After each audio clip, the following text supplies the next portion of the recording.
ನಮಸ್ಕಾರ. ರಿವ್ಯೂ ಚಾನಲ್ಗೆ ಸ್ವಾಗತ. ನಾನು ಸೌಖ್ಯ ಗಾಂವ್ಕರ್. ಮಮತಾ ಬ್ಯಾನರ್ಜಿ ವೆಸ್ಟ್ ಬೆಂಗಾಳಿಂದ ಬಂದೇ ಬಿಡ್ತು ಶಾಕಿಂಗ್ ಸೀಕ್ರೆಟ್.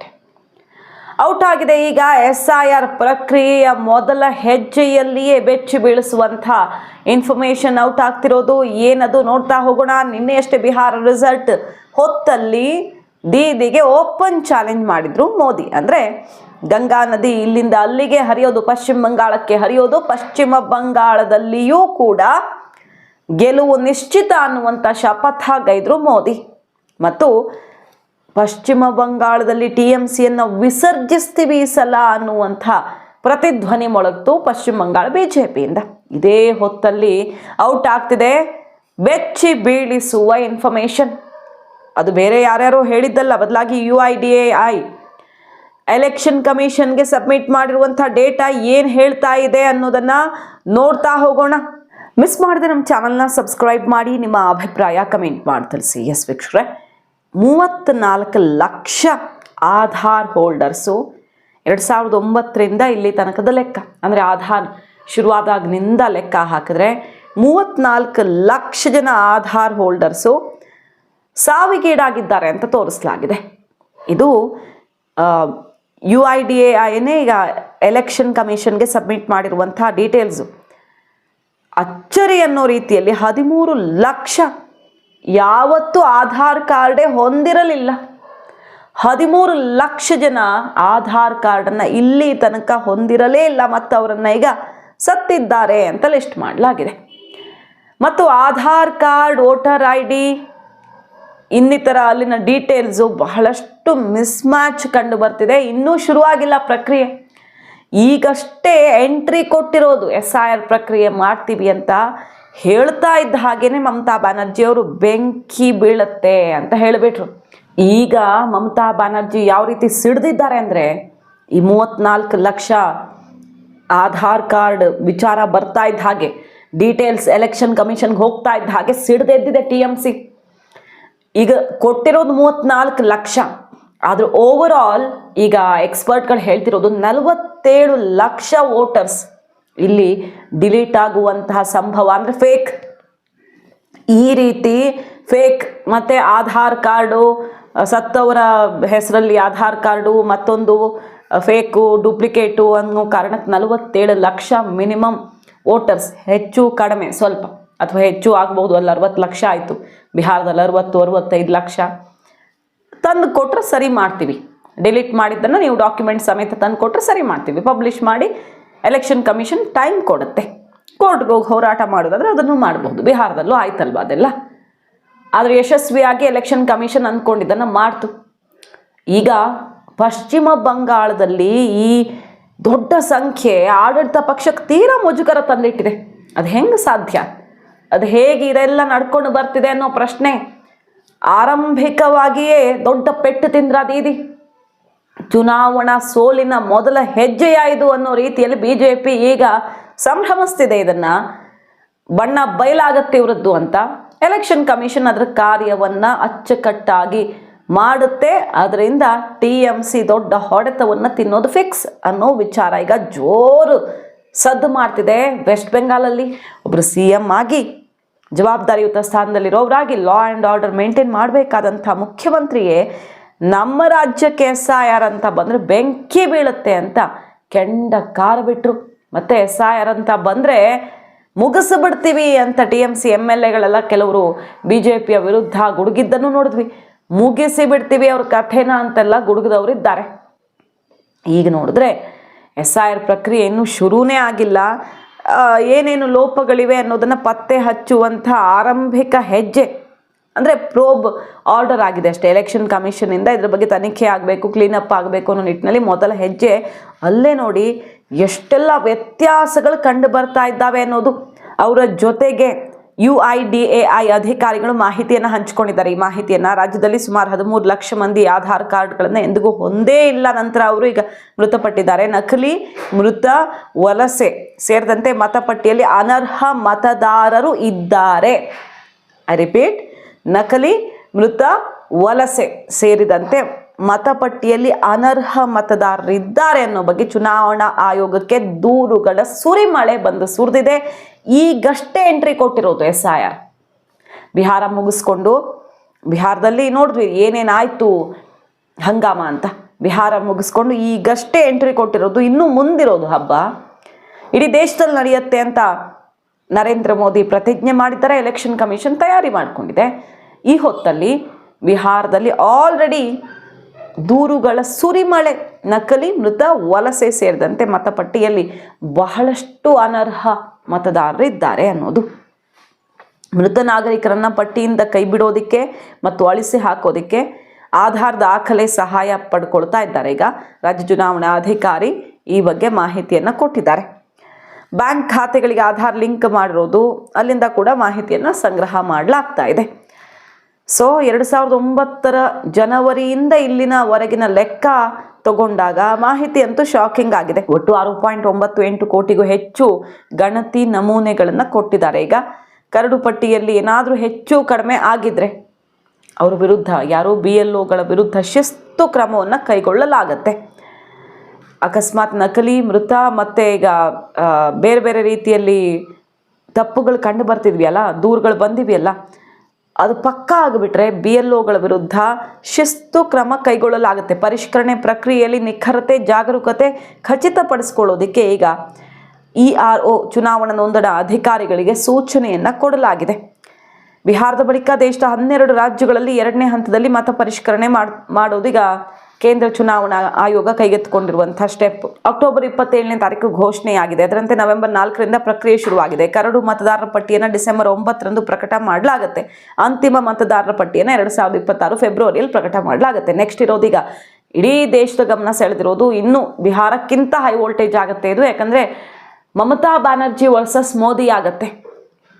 ಮಮತಾ ಬ್ಯಾನರ್ಜಿ ಇರೋ ಪ್ರತಿಪಕ್ಷ ನಾಯಕರುಗಳ ಪೈಕಿ ಹೆಚ್ಚು ಅಬ್ಬರಿಸ್ತಿರುವಂಥ ನಾಯಕಿ ಮತ್ತು ಹೆಚ್ಚು ಅವರ ರಾಜ್ಯದಲ್ಲಿ ಅದು ಹೆಂಗೆ ಏನು ಅನ್ನೋದಕ್ಕಿಂತ ಬಲಿಷ್ಠರಾಗಿ ನಿಂತಿದ್ದಾರೆ. ಅಲ್ಲೂ ಇರುವಂತಹ ಈ ದುರಾಡಳಿತ ಕೊನೆಗೊಳಿಸ್ತೀವಿ, ಜಂಗಲ್ ರಾಜ್ ಆಯಿತು, ಈ ರೌಡಿ ರಾಜನ್ನು ಕೊನೆಗೊಳಿಸ್ತೀವಿ ಅಂತ ಶಪಥ ಮಾಡಿರೋದು ಅಲ್ವಾ. ಹಾಗಾದರೆ ಏನಾಗುತ್ತೆ ಪಶ್ಚಿಮ ಬಂಗಾಳದಲ್ಲಿ ಭವಿಷ್ಯ ಅನ್ನೋ ಕುತೂಹಲ ಇರೋವಾಗ ಅಕ್ರಮ ವಲಸಿಗರು ಈ ನುಸುಳುಕೋರರ ರಕ್ಷಣೆಯಿಂದ ಗೆದ್ದು ಬರ್ತಿದ್ದಾರೆ ಅನ್ನುವ ಆರೋಪನೆ ಜೋರಾಗಿರೋದು ದೀದಿ ವಿರುದ್ಧ.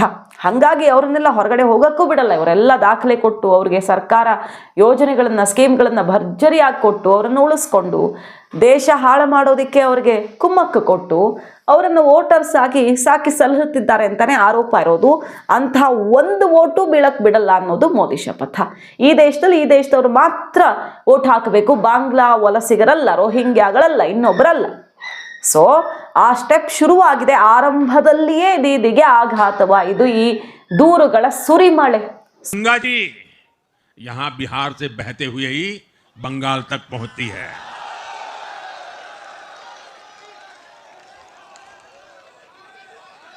बिहार ने बंगाल में भाजपा की विजय का रास्ता भी बना दिया है.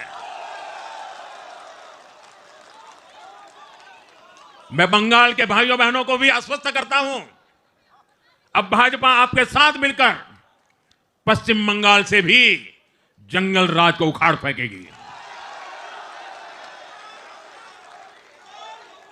साथियों,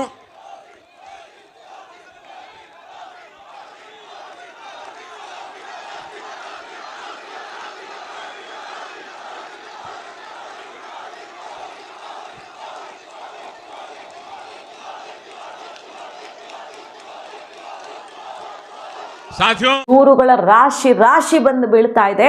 ಆರಂಭದಲ್ಲಿಯೇ ಎಲೆಕ್ಷನ್ ಕಮಿಷನ್ ಬಳಿ ಭಯಂಕರ ನಕಲಿ ಮತದಾರರು ಸೇರ್ಕೊಂಡಿದ್ದಾರೆ ಅಂತ. ಸೊ ಕಾದ್ ನೋಡಬೇಕು. ನರೇಂದ್ರ ಮೋದಿ ಅಂತೂ ನಿನ್ನೆ ಬಿಹಾರದ ಚುನಾವಣೆಯ ಗೆಲುವು ಪಶ್ಚಿಮ ಬಂಗಾಳ ಗೆಲುವಿಗೆ ದಾರಿ ಓಪನ್ ಮಾಡೇ ಬಿಟ್ಟಿದೆ ಅಂತ ಅಲ್ಲೇ ಪ್ರತಿಜ್ಞೆಯನ್ನು ಮೊಳಗಿಸಿದ್ದಾರೆ. ಇನ್ನು ಎಲೆಕ್ಷನ್ ಕಮಿಷನ್ ವಿಚಾರದಲ್ಲಿ ನಂಬಿಕೆ, ಎಲೆಕ್ಷನ್ ಕಮಿಷನ್ನೇ ಇಲ್ಲಿ ವಿನ್ನರು ಅಂತ ಕಾಂಗ್ರೆಸ್ ಹೇಳ್ತಾ ಇದೆ. ಈಗ MIM ಮತ್ತೆ ಕಾಂಗ್ರೆಸ್ ಹೆಚ್ಚು ಕಡಿಮೆ ಹತ್ರ ಸಿಂಗಲ್ ಡಿಜಿಟ್ ಸಾಧನೆ ಒಂದೇ ರೀತಿ ಮಾಡಿರೋದು ಬಿಹಾರದಲ್ಲಿ.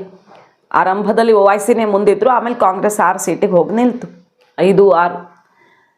OICನೇ ಪರವಾಗಿಲ್ಲ, ಎಲೆಕ್ಷನ್ ಕಮಿಷನ್ ಮೇಲೆ ಇಟ್ಕೊಂಡಿರೋ ನಂಬಿಕೆ ನೋಡಿ ರಾಹುಲ್ ಗಾಂಧಿಗೆ ಇದು ಇಲ್ವಲ್ಲ ಕಡೆಗೆ ಅಂತ ಮುಗಿಬೀಳ್ತಿರೋದು ಅವ್ರ ವಿರೋಧಿಗಳು. ಏನಂತ OIC ಹೇಳ್ತಾರೆ, ಖಂಡಿತ ನಮಗೂ ಬೇಕಾದಷ್ಟು ಡೌಟ್ಸ್ ಇತ್ತು, ಕೆಲವು ಹೆಸರುಗಳ ವಿಚಾರದಲ್ಲಿ ಅನುಮಾನಗಳಿದ್ವು, ನಾವು ಅದನ್ನು ತಗೊಂಡು ಹೋಗಿ ಸಾಕ್ಷಿ ಸಮೇತ ನಮ್ಮ ಹತ್ರ ಏನೇನಿದೆಯೋ ಕೊಟ್ಟು ಎಲೆಕ್ಷನ್ ಕಮಿಷನ್ಗೆ. ಅವ್ರು ಹೇಳಿರೋದು SIR ವಿಚಾರದಲ್ಲಿ we petitioned with proof in SC.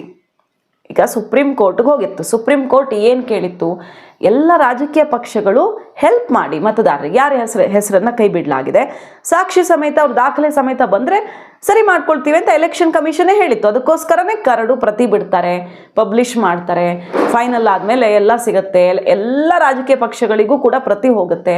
ಅಲ್ಲೇ ಅದನ್ನು ಖಂಡಿಸಿ ಸರಿ ಮಾಡ್ಕೊಳ್ಳೋದಕ್ಕೆ, ದೂರು ಸಲ್ಲಿಸೋದಕ್ಕೆ, ಆಕ್ಷೇಪಣೆ ಸಲ್ಲಿಸೋದಕ್ಕೆ ಅವಕಾಶ ಇರುತ್ತೆ. ಸೊ ಇಲ್ಲಿ ಅವಕಾಶನೇ ಇಲ್ಲ.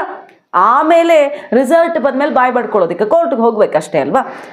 ಕೋರ್ಟ್ಗೂ ಹೋಗದೆ ಸುಮ್ಮನೆ ಹೊರಗಡೆ ಮೀಡಿಯಾ ಮುಂದೆ PPT ಇಟ್ಟರೆ ಯಾವುದೇ ಪ್ರಯೋಜನಕ್ಕೂ ಬರಲ್ಲ. ಈಗ OIC ನೋಡಿ ಏನು ಹೇಳಿದ್ದಾರೆ, ನಾವು ಏನೇನಿದೆಯೋ ಅದನ್ನು SC ಮುಂದೆ ಪ್ರೂಫ್ ಸಮೇತ ಇಟ್ವಿ. 900 ಮಿಸ್ಸಿಂಗ್ ವೋಟರ್ಸ್ ಡೀಟೇಲ್ಸಲ್ಲಿ ನಾವು ದಾಖಲೆ ಸಮೇತ ಇಟ್ವಿ. EC ಅದರ ಡೀಟೇಲ್ಸನ್ನು ತಗೊಳ್ತು, ಕಂಪ್ಲೇಂಟ್ ತಗೊಳ್ತು, they made corrections, restored names. ನೋಡಿ ಎಷ್ಟು ಸಿಂಪಲ್ ಇದೆ ಪ್ರಾಸೆಸ್ ಅಂತ. MIM OIC ಮಾತಾಡಿರೋದು ಇದು. ನಿಮಗೇನಾದರೂ ಓಟ್ ಚೋರಿ ಅಥವಾ ಕನ್ಫ್ಯೂಷನ್ಗಳಿವೆಯಾ ಅಂದರೆ, ಹೌದು 900 ಹೆಸರುಗಳು ಮಿಸ್ಸಿಂಗ್ ಇದ್ವು, ಅದ್ರ ಬಗ್ಗೆ ನಾವು ದಾಖಲೆ ಕೊಟ್ಟು EC ಅದನ್ನು ಕರೆಕ್ಟ್ ಮಾಡ್ತು. ಸಿಂಪಲ್ ಆಗಿದೆ ಪ್ರಕ್ರಿಯೆ. ಇದನ್ನು ಮಾಡಿ ಅಂತಲೇ ರಾಹುಲ್ ಗಾಂಧಿ ಅವರು ಕೇಳಿದ್ದು. ಎಲೆಕ್ಷನ್ ಕಮಿಷನ್ನು ಬಿಡತ್ತೆ, ತನಗೆ ಸಿಕ್ಕಿರೋ ಮಾಹಿತಿ ಆಧಾರದಲ್ಲಿ ಇಂತಿಂಥ ಹೆಸರು ಫಿಟ್ ಅಲ್ಲ ಪಟ್ಟಿಯಲ್ಲಿರೋಕ್ಕೆ ಅಂತ ಹೊರಗಡೆ ತೆಗೆಯುತ್ತೆ. ಆ ಪಟ್ಟಿ ಪ್ರಕಟವಾಗುತ್ತೆ. ಇಲ್ಲ ನಮ್ಮ ಹತ್ರ ದಾಖಲೆ ಇದೆ, ನಾವು ಇದೇ ವ್ಯಾಪ್ತಿಗೆ ಸೇರ್ತೀವಿ ಅಂತಿದ್ರೆ ದಾಖಲೆ ತಗೊಂಡು ಬನ್ನಿ ಅಂತ ಟೈಮ್ ಕೊಡುತ್ತೆ. ಅದಾದ ಮೇಲೂ ಕಾಂಗ್ರೆಸ್ಗೆ ಸಪ್ರೇಟ್ ಆಗಿ ದಾಖಲೆ ತಗೊಂಡು ಬನ್ನಿ ಅಂತ 1 ವಾರ ಡೆಡ್ಲೈನೂ ಕೊಟ್ಟಿತ್ತು. ಎಲ್ಲೂ ಬರಲಿಲ್ಲ. ನೋಡಿ ಸಿಂಪಲ್ ಇದೆ ಪ್ರಾಸೆಸ್ಸು. ಸೊ ಎಲೆಕ್ಷನ್ ಕಮಿಷನ್ ಮೇಲೆ ನಂಬಿಕೆ ಇಡಬೇಕಾದವರು ಮಾಡಬೇಕಾಗಿರೋದಿಷ್ಟೇ. ನಿಮ್ಮ ವೋಟರ್ಸು OBC, ದಲಿತು ಬೇಕು ಅಂತ ಇವರನ್ನೆಲ್ಲ ಡಿಲೀಟ್ ಮಾಡಿದ್ದಾರೆ, ಮಹಿಳಾ ಮತದಾರರನ್ನ ಟಾರ್ಗೆಟ್ ಮಾಡಿ ಡಿಲೀಟ್ ಮಾಡಿದ್ದಾರೆ ಅಂತೆಲ್ಲ ಕಾಂಗ್ರೆಸ್ ಆರೋಪಿಸಿತ್ತಲ್ವ. ಅದೆಲ್ಲ ದಾಖಲೆ ಸಮೇತ ಬಂದು ಕೊಟ್ಟು ಬಿಟ್ಟರೆ EC ಕರೆಕ್ಟ್ ಮಾಡ್ತಿತ್ತು. ಅದನ್ನೇ ಸುಪ್ರೀಂ ಕೋರ್ಟ್ ಹೇಳಿದ್ದು, EC ಹೇಳಿದ್ದು, ಎಲ್ಲರೂ ಹೇಳಿದ್ದು, ನಾವಂತೂ ಅದನ್ನು ಮಾಡ್ಕೊಂಡಿದ್ದೀವಿ ಅಂತ OIC ಹೇಳ್ತಿದ್ದಾರೆ. ಈ ಸಿಂಪಲ್ ಪ್ರಾಸೆಸ್ ಯಾಕೆ ರಾಹುಲ್ ಗಾಂಧಿ ಅವ್ರಿಗೆ ಮಾಡ್ಕೊಳ್ಳೋಕ್ಕಾಗಲಿಲ್ಲ ಅನ್ನೋದೇ ಆಶ್ಚರ್ಯ. ಈಗ ಮತ್ತೆ ವಿನ್ನರ್ ಆಫ್ ದಿ ಎಲೆಕ್ಷನ್ನು ಈ EC ಅಂತ ದೂರ್ತಾ ಇದ್ದಾರೆ. EVM ಚೋರಿ, ಮತ್ತೊಂದು ಚೋರಿ ಶುರುವಾಗಿದೆ ಒನ್ಸ್ ಅಗೇನ್. ಆದ್ರೆ ಈಗ ಕೈಕೂಟದವರೇ ಹೆಂಗೆ ಶಾಕ್ ಕೊಟ್ಟಿದ್ದಾರೆ ನೋಡಿ. ಸುಪ್ರಿಯಾ ಸುಳೆ ಏನು ಹೇಳ್ತಾರೆ ಅವರು, NCP ನಾಯಕಿ ಸುಪ್ರಿಯಾ ಸುಳೆ, ಆಶ್ಚರ್ಯಕರವಾಗಿದೆ ಇದು, ಒನ್ ಸೈಡೆಡ್ ಭಯಂಕರ ವಿಕ್ಟರಿ, ಆದರೆ ಇದು ನಿತೀಶ್ ಕುಮಾರ್ ಅವರ ಹಾರ್ಡ್ ವರ್ಕ್ಗೆ ಸಿಕ್ಕಿರೋದು ಅಂತ ಹೇಳ್ತಿದ್ದಾರೆ ಅವರು. ನೋಡಿ ಯಾವ ರೀತಿಯಲ್ಲಿ ಒಮರ್ ಅಬ್ದುಲ್ಲಾ ಅವರ ರಿಯಾಕ್ಷನ್ ನೋಡಿ, ನೀವು ಸುಪ್ರಿಯಾ ಸುಳೆ ಅವರ ರಿಯಾಕ್ಷನ್ ನೋಡಿ. ಅಲ್ಲಿ ಈ ಗೆಲುವಿಗೆ ನಿತೀಶ್ ಕುಮಾರ್ ಎಷ್ಟು ಹಾರ್ಡ್ ವರ್ಕ್ ಮಾಡಿದ್ದಾರೆ ಈ ವಯಸ್ಸಲ್ಲಿ, ಅದೇ ಸಾಕ್ಷಿ. ಅಂಥದ್ದೊಂದು ಹಾರ್ಡ್ ವರ್ಕ್ ಫಲ ಕೊಟ್ಟಿದೆ ಅಂತ ಹೇಳ್ತಿದ್ದಾರೆ. ನಿತೀಶ್ ಕುಮಾರ್ ಅವರು ಈ ವಿಕ್ಟರಿಯ ಅಸಲಿ ಸೂತ್ರಧಾರ ಅಂತ ಅವರು ಬಣ್ಣಿಸ್ತಿದ್ದಾರೆ. ಬಿಟ್ಟು ಮೋದಿ EVM ಕಳ್ಳ, ವೋಟ್ ಚೋರಿ ಅನ್ನೋ ವಿಷಯವನ್ನು ಹೇಳ್ತಾ ಇಲ್ಲ.